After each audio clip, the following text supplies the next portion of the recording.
생존 우선순위 서바이벌 프라이어리티 2025년 6월 2일자를 진행하도록 하겠습니다. 오늘 편집 내용입니다.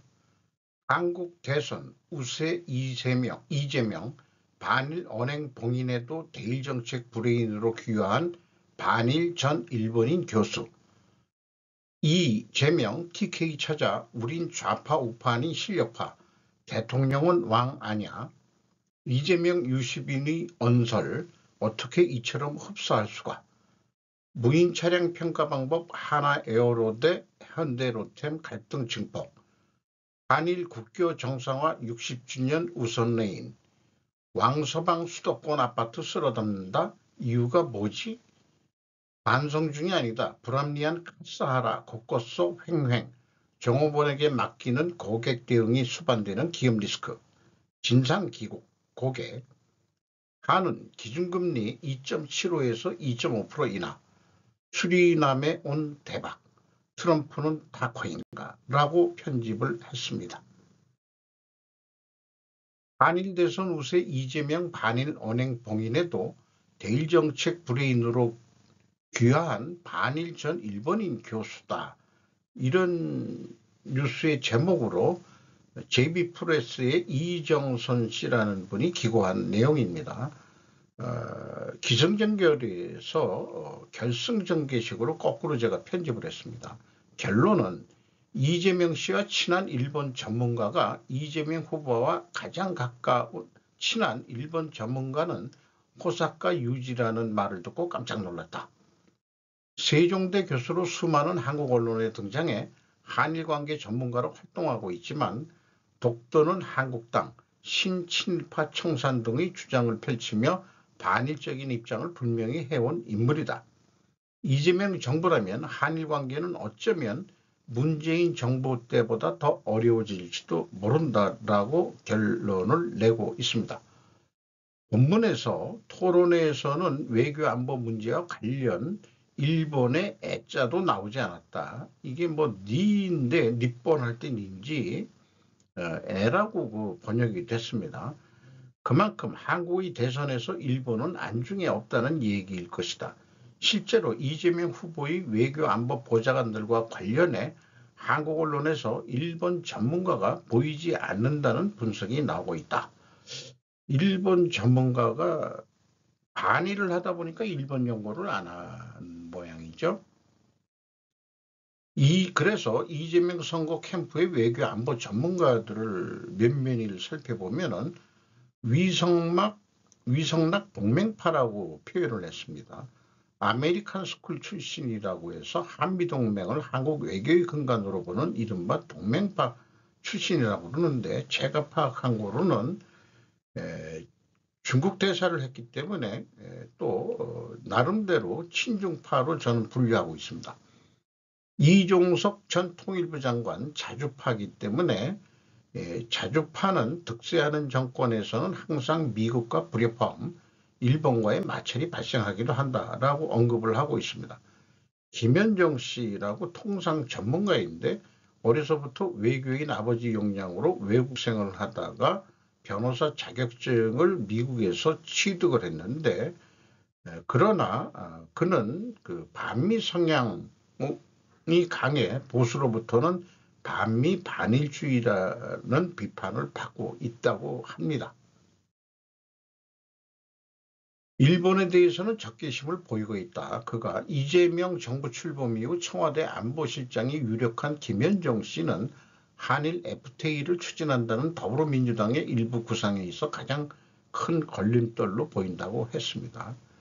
이 글을 풀어갈 때 서로는 TV토론에서 그 3차 TV토론은 정치 외교 안보 분야였지만은 상대에 대한 비방과 막말로 넘쳐나 정책 토론이란 이름뿐인 추악한 토론회가 됐다고 평가를 하고 있습니다. 한미일 공조 필요, 하지만 중국, 러시아도 소홀히 할 수 없다. 이재명의 균형론 이런 걸 얘기했고요. 장기적인 경제 침체와 사회적 분열이 심각한 한국에서 이번 대선에서 외교안보 정책은 주요 이슈에 포함되지 않는다는 지적도 없다. 그래서 이재명 씨는 대한민국의 군사력 수준은 세계 5위, 대한민국 국방비는 북한 GDP의 2배에 달한다. 강력한 군사력 위에 북한과의 대화, 협력, 평화가 필요하다. 이런 표현을 했다고 그러고, 이재명 씨는 대북 선거 무역 이어진 토론 이런 게 있고, 이준석 씨가 대북 선거에 대해서 공격을 한 것 같습니다. 이 후보가 대통령이 되더라도 미국 입국이 제한될 수도 있다. 대북 제재 위반이기 때문에 만약 이재명 후보가 당선된다면 미국 트럼프 대통령이 이런 약점을 그냥 봐둘까요? 라고 의문을 제시하고 있습니다. 김문수 씨는 유엔의 대북 제재도 무색할 정도의 불법 대북 송금 범죄로 일어났다고 표현했고, 5월 9일 미국 워싱턴 한인의 제임스 목사가 100억 원대 그 대북 송금 의혹에 대해 이재명 후보를 미 재무부와 유엔 안전보장이사에 공식 고발했다는 것도 소개를 하고 있습니다. 어찌 보면은 안보 균형을 표현하는 사람은 균형론자로서 상당히 균형하면은 좋은 의미를 가지고 있지만은, 제가 생각할 때 현재는 편향이 필요한 상황이다. 한쪽에 완전히 붙어야 된다고 이석우화를 빌어서 여러 번 제가 수없이 얘기했던 사항입니다. 이재명, TK 찾아 우린 좌파우파 아닌 실력파, 대통령은 왕 아냐. 윤 대통령이 왕 노릇하려고 그랬다는 뜻으로 얘기한 건지는 잘 모르겠습니다. 대구 송복규 기자가 조선비지에서 보도한 내용입니다. 선거운동 막판 대구 안동 찾아 편 가르는 건 무능한 사람, TK 득표율 30% 목표 국민통합 강정. 21대 대선으로 12.3 비상계엄을 심판하고 국민통합을 이뤄내야 한다고 강정.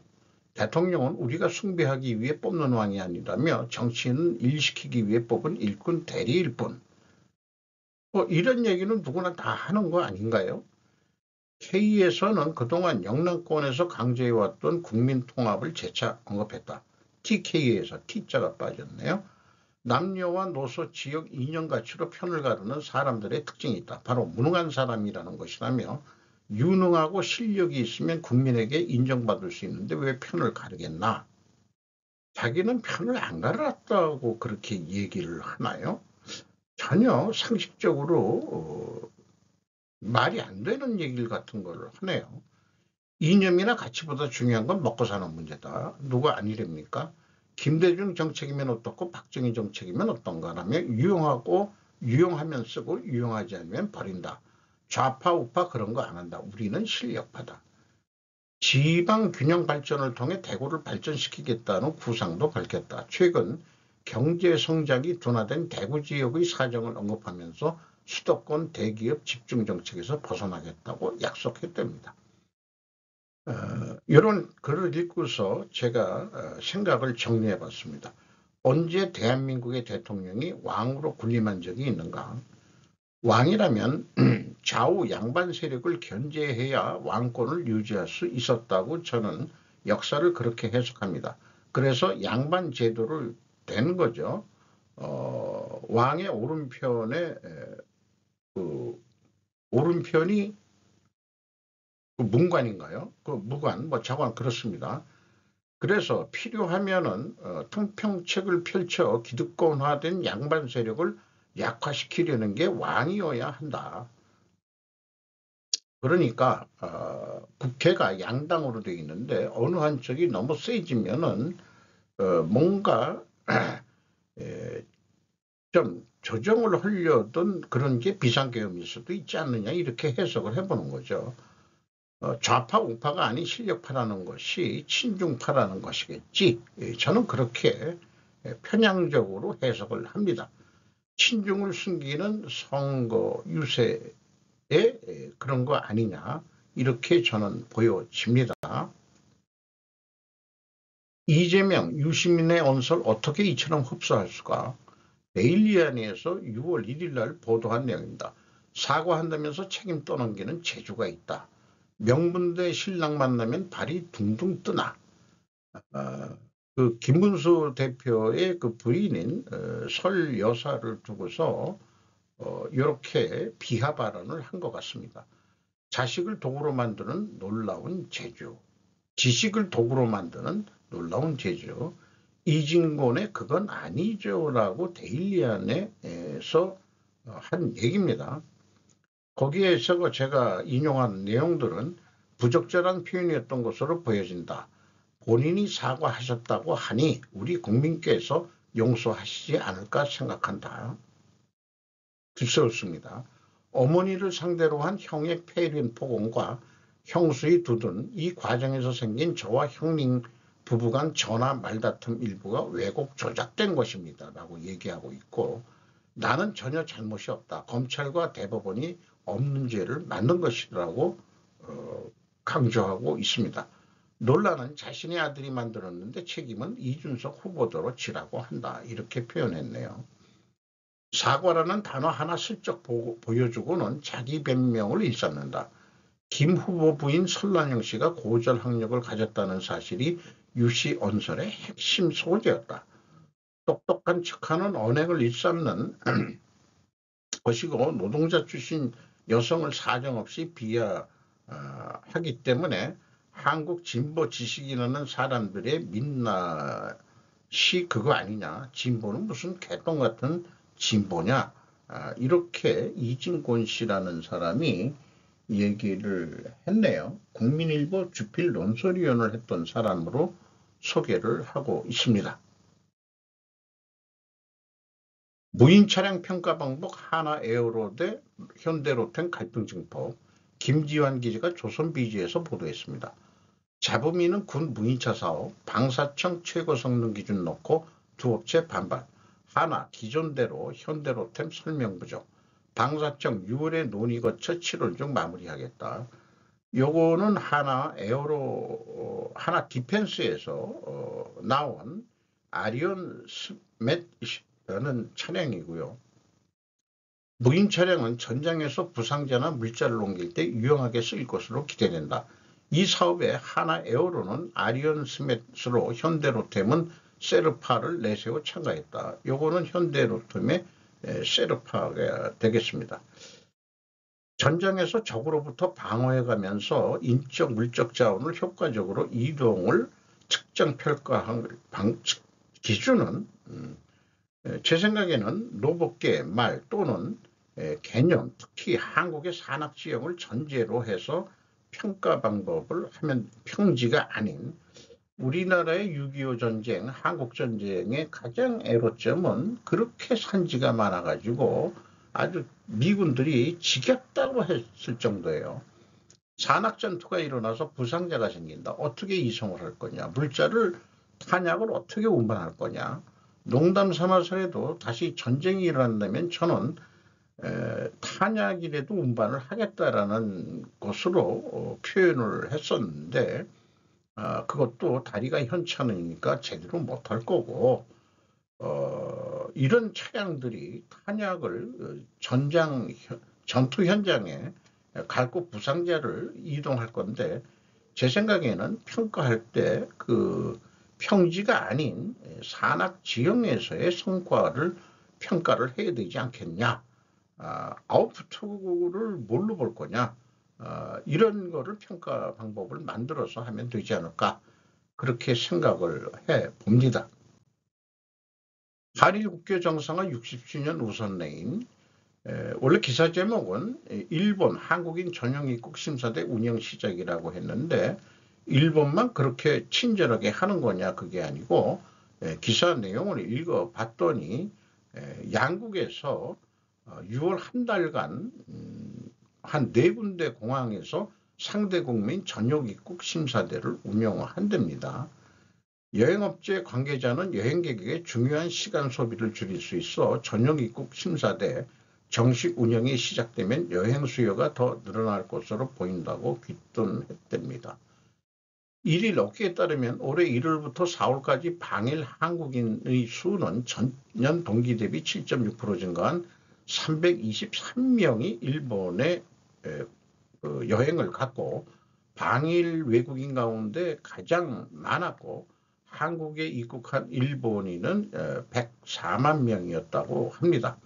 그러니까 한국이 3명이 일본에 여행을 가면은 일본인은 1명이 한국에 온다. 이런 거로 봐서는 제 생각에는 그래도 한국의 경제력이 그 여행 가는 경제력이 일본보다는 나아지지 않았느냐. 중국화된 제주도를 가느니 차라리 그 돈이면은 일본 가서 맛있는 음식을 사 먹고 오겠다. 이게 일반적인 사람들의 생각으로 굳어졌다고 보입니다. 왕서방 수도권 아파트 쓸어 담는다. 이유가 뭐지? 원인이 뭐냐? 이런 얘기인데 이미 한번 취급했습니다만 여러 번 또 취급도 했죠. 김기환 세계일보에서 보도를 했습니다. 이유가 뭘까? 중국인은 국내 주택을 가장 많이 보유한 외국인이지만 한국인은 중국 현지 부동산을 구입하는 데 제한이 많다. 공산국가니까 그렇죠. 한국인은 중국에서 토지 구매가 불가능하다. 주택도 1년 이상 거주해야 구입할 수 있다. 이에 비해 중국인은 한국 내 부동산을 구매하는 데 제한이 없다. 대출도 잘해준다고 그러죠. 이번에 또 금리까지 내리면 대출 금리도 그래도 조금 내려가지 않겠느냐 이렇게 생각이 되는데 중국인 전체 외국인 매수의 67%를 차지한다. 부평, 안산, 부천 중국인 매수가 두드러진다. 뭐 대림동이 넘쳐나니까 그게 서쪽으로 퍼져나가는 것 같습니다. 이거 뭐 잘못하다간 차이나타운이 확대되겠어요. 미국인은 서울 강남권 부동산 매수가 급증했는데 분석을 해보면 상당수는 한국에 기반을 둔 검은머리 외국인으로 추정된다. 그러니까 한국계 미국인 아니겠느냐 이렇게 보인다는 거죠. 외국인 소유 부동산이 빠르게 늘면서 내국인에 대한 규제 역차별과 부동산 시장 결혼에 대한 논란도 커지고 있다. 국토부에서는 면밀히 그 조사를 해서 부동산 투기 성격이 아닌지를 좀 검토하겠다. 뭐 이런 얘기도 있습니다. 어쨌든 여러 번 얘기했지만 중국인 소유 부동산은 강제 매각법을 입법할 해야 되는데 그런 거를 입법할 민주당 애들은 절대 없을 것 같다는 생각입니다. 반성중이 아니다. 불합리한 카스하라, 곳곳서 횡행, 종업원에게 맡기는 고객 대응이 수반되는 기업 리스크, 진상 고객이라고 제가 붙여봤습니다. 우리나라도 뭐 많이 뉴스에 나온 적도 있는 그런 유형인데요. 산케이 신문이 보도를 했습니다. 고객으로부터의 불합리한 요구나 폭언 등 커스터머 헤러스먼트, 이거를 일본에서는 카스하라라고 부르네요. 방지를 향한 움직임이 관민에게 강해지는 가운데 각지에서 피해가 끊이지 않는다. 사건 다음 날에 점원이 경찰서에 피해를 신고 5월 22일에 체포된 남자는 상대가 그렇게 말하고 있다면 어쩔 수 없다고 진술했다고 한다. 단지 크레임을 받고 남자 택으로 향한 것은 이 점원 1명뿐이었다. 남자의 요구는 분명 불합리하지만 가게 측의 대응에도 의문이 떠오른다. 이렇게 표현했네요. 담담하고 냉정하게 대응을 후생 노동성의 기업 대응 매뉴얼은 이러한 행위를 점포의 구속형으로 불려 기본적으로는 단독으로 대응하지 않는다.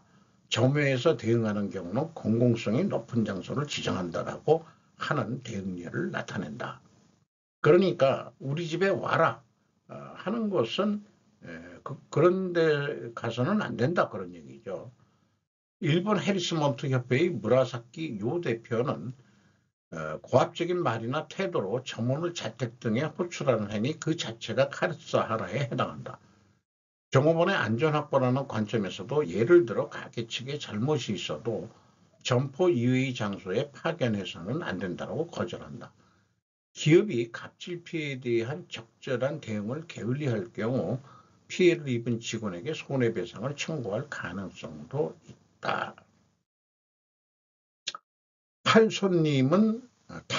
손님은 신, 고객은 왕이다라는 거 이제 좀 벗어나야 되지 않느냐 이런 얘기이네요. 구매 고객이나 이용자의 횡포 행태가 카스하라로 인지되면서 과거 손님은 신이라는 생각은 바뀌었고 있다. 우리는 손님은 왕이다 그랬는데 일본은 손님은 신이라고까지 얘기를 했던 모양이네요. 어쨌든 담담하게 잘 대응하고 최종적인 책임은 종업원이 아니고 기업에 있는 것으로 재확인할 수 있도록 진행되어야 된다고 얘기를 하고 있습니다. 댓글에 카스하라는 원래 범죄 행위며 기사의 예전의 손님은 신이라는 사고방식은 이런 것은 원래부터 없었습니다. 제멋대로 해석하여 횡포를 정당하고 있을 뿐 이런 그 해설이 또 댓글로 붙었습니다. 제가 전철을 타보면은 전철 그 직원 집무실 그 창구에 붙어놓은 보면은 직원도 우리의 그 귀중한 그 인격체입니다. 예의를 갖춰서 상대해 주세요라는 그런 공고 문구가 붙어 있죠. 진상 고객이라는 것은 좀 부정적인 말이 되는데 우리나라에서 말을 잘 붙인 것 같습니다. 진상 부린다 그러는데 한자로는 어떤 뜻인지는 잘 모르겠습니다만은 어쨌든 저도 그 품질 이런 거를 하면서 항상 유행했던 게 고객은 왕이다 이렇게 했지만은 그 고객만 만족한다고 해서 해결되는 건 아니고요. 종업원도 만족해야 되고 주주도 만족해야 되고 이런 3자 더 나아가서 정부가 여러 가지 규제를 하는 거니까 아자 만족을 시켜야 기업은 해나갈 수 있다는 거죠. 그러니까 참 돈 벌어먹기 힘든 게 기업하는 거다. 이렇게 다시 한번 정의를 내리고 싶네요. 다는 기준금리 2.75에서 2.5% 인하. 정성화 기자가 글로벌 이코노믹에서 5월 29일 날 보도한 내용입니다. 어쨌든 경기가 좀 침체되니까 금리를 내려서 양적 완화를 조금 하겠다는 얘기인 것 같습니다. 내수 진작도 좀 시키고 그런 것으로 이해가 됩니다. 다른 뉴스로는 한은 성장률 전망 0.8%로 하향 조정, 기준금리 2.5%로 인하. 홍태화 기자가 헤럴드 경제에서 보도한 내용도 가져왔습니다. 3.5%에서 쭉 가다가 현재 몇 차례 내려가지고 2.5% 그러니까 결국 1% 내린 거예요. 네 번째 금리 인하를 했다. 이렇게 하고 있네요. 내려도 조금씩 이렇게 내리고 있습니다. 유명용품 수카월드도 그 일요일 날 그 취급을 했는데 그 방송한 내용을 제가 좀 캡처해서 정리를 했습니다. 소비자 물가는 내려갈 예정이다. 5월 29일 기준금리 인하는 만장일치로 결정됐었다. 올해 1분기 성장률은 마이너스 0.25%였다. 한국이 마이너스가 제일 OECD 중에서 제일 많이 내려갔다 그러네요. 미국도 좀 내려갔고 경제 부진에 정치 혼란까지 사실상 3년 동안 소매 판모가 감소됐다. 월 평균 소득은 명목은 4.5% 인상이 됐고 실질 소득은 2.3% 증가했다고는 얘기하는데 왜 소비가 그렇게 줄어들고 있느냐. 월 평균 535만 원일입니다. 우리나라가. 코로나 이후 평균 소비 성장이 회복되다가 2024년 이후 하락 추세다. 향후 3개월 내 추가 인하 가능성이 열려있다. 이렇게 얘기를 하고 있습니다. 기준금리는 내려도 주택담보대출금리는 아직 안 내리고 있다. 이렇게 얘기를 하고 있네요.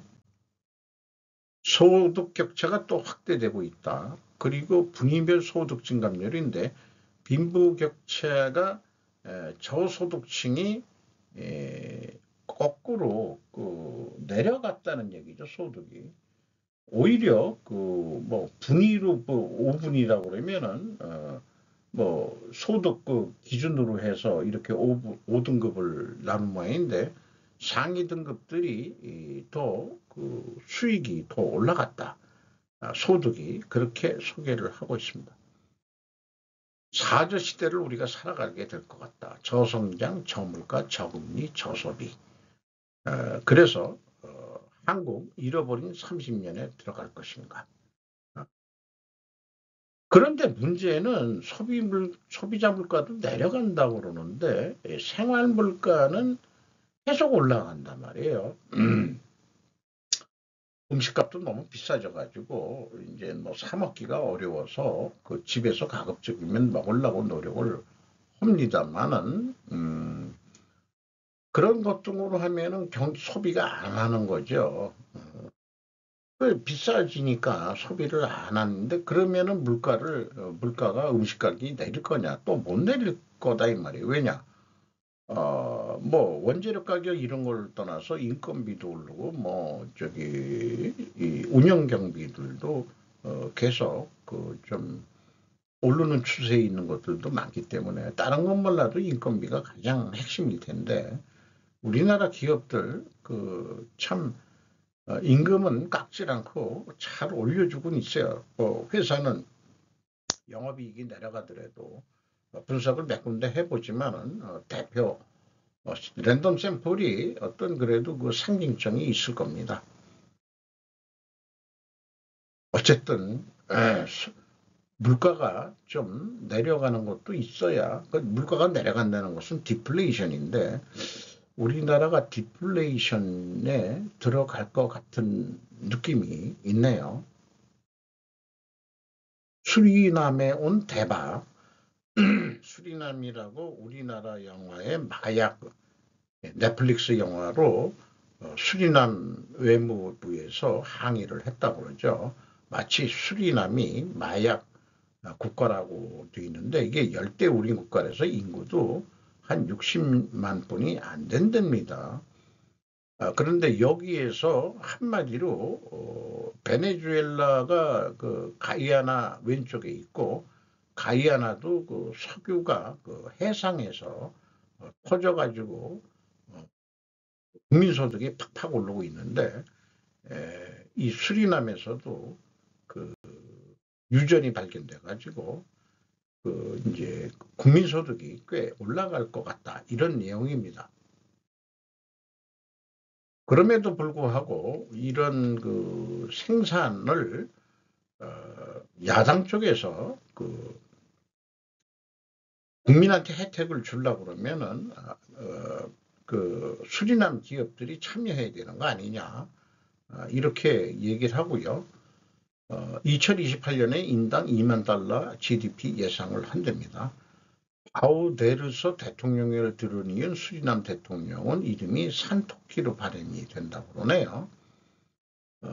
2020년 전직 경찰청장이자 야당 지도자였던 산토키를 신임 대통령으로 선출했는데 시장 중심 개혁을 실시하고 있고 IMF의 공고에 따라 정부 보조금을 축소시켜가지고 국민들이 좀 항의를 하고 시위를 했다고 하고 있고 해외 메이저들은 산토끼의 재선을 기대한다.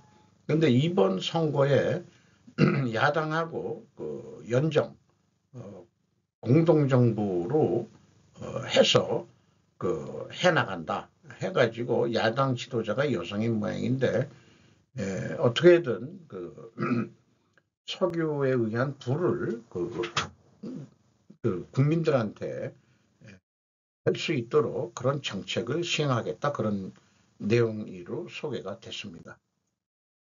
트럼프는 다코인가? 저도 다코라는 말을 어디서 많이 들어봤는데요. 다코 이론이라는 게 있는 모양입니다.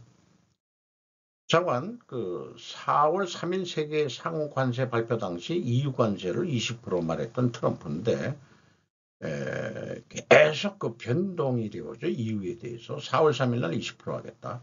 4월 10일 10%로 하겠다. 근데 4월 10일 날 자동차 철강은 근데 25%다.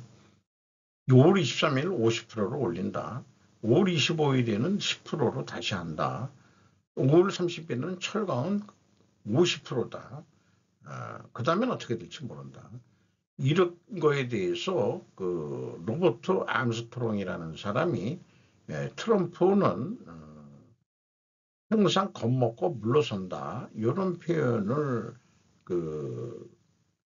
언론에 보도를 기고를 했습니다. US 스틸 인수는 실질적인 합병인데 일본 제철이 완전 자회사한다고 명시했지만은 정치적인 용어로는 파트너십이라고 합병을 트럼프 대통령이 했답니다. 일부 철강 노동자들이 반대 시위를 했지만은 결국은 일본 제철이 US 스틸을 인수 합병하는 것으로 결론이 났고요. 어쨌든 미국의 체면을 세워줄 수 있는 그런 거로 합의를 했답니다. 그래서 US 스틸의 이사회 구성을 정부가 임명하고 그렇게 운영이 될 것이다. 그리고 그런 주식회사니까 이론 1표니까 주식회사는 그러면은 그런 의사결정을 강제하면은 독재국가니까 안 되니까 그런 경우에 황금주가 있을 거다 그러는데 이게 한 표가 투표권이 100주의 의결권을 준다든지 뭐 이런 게 있어가지고 창업자나 그런 또 미국 정부가 일부 자본을 사는데 이거는 의결권은 100배다. 이런 전제 조건에서 합병이 이루어진 것 같으니까 미국이 주도한다는 것을 트럼프는 보여주려는 것 같습니다. 트럼프 관대함은 여기까지다. 타코로 공격을 당하니까 그래서 이제 이렇게 자기는 내가 물르다고 그거 아니다 이렇게 얘기를 해서 그러면 트럼프가 진짜 물러나면은 어떡할 거냐. 그러니까 트럼프 전술이 좀 세게 나갔다가 협상을 하는 기술로 가는 거를 자기가 지는 거로 그렇게 이제 좌파 언론들이 물러터졌다. 뭐 이런 식으로 어차피 안 될 거를 그렇게 한다. 이런 식이면서 트럼프가 패배했다. 중국이 승리했다. 이런 식으로 이제 언론 보도를 내고 있는 거죠. 그래서 그런 게 나오자고 해가지고 이런 트럼프 밈을 만들어서 이게 타코라는 또 음식이 있는 모양이에요. 치킨으로 만든. 그래서 이런 거를 보면은 이게 선진국 수준 아니냐. 부럽다. 정치인을 좀 놀려먹을 수 있는 거. 우리나라도 SNL에서 조금 다시 시도를 하고 있는 것 같은데 제명인을 배그에 한 것은 안 보여요. 뭐 트럼프도 하고 뭐 한동훈이도 하고 그랬지만 제명이는 또 뭐가 무서워서 안 하는지 모르겠어요. 그런 생각까지 드네요. 이제 나이스가인으로서는 이제 충분하다. 확실히 나가겠다. 그럼에도 불구하고 지금 걸림돈이 나온 게 연방법원이 대통령이 아니라 의회의 권한이다. 관세 부과할 권한은 세금과 국가 비상사태를 대처하기 위한 경제권한법을 사용해서는 안 된다. 비상경제선언을 경제적 비상사태를 선언해서는 안 된다. 즉시 관세 부과를 중단하라고 뉴스가 나왔는데 또 연방 고등법원에서 일단 진행은 중단한다고 또 그렇게 판결이 나왔죠. 어쨌든 백악관 비서실의 말은 선출되지 않은 판사들이 국가 비상사태를 어떻게 대처할지 결정할 권한은 없어. 행정부는 이 위기에 대처하고 미국의 위대함을 회복하기 위해 모든 수단을 동원할 것을 약속합니다. 사법 쿠데타는 통제불능이다. 이게 사법부가 쿠데타를 일으킨 거나 마찬가지다.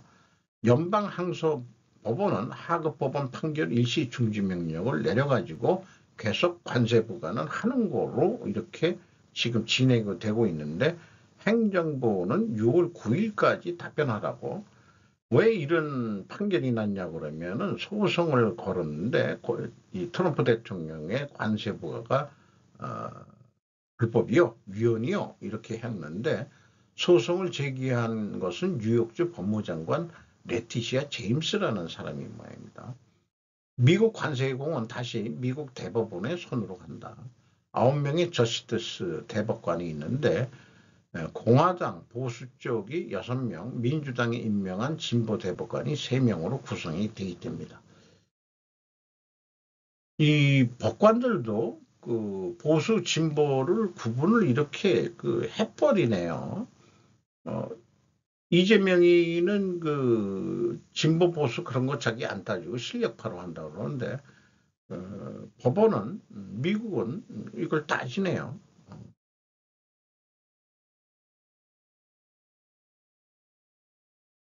이상 마치도록 하겠습니다.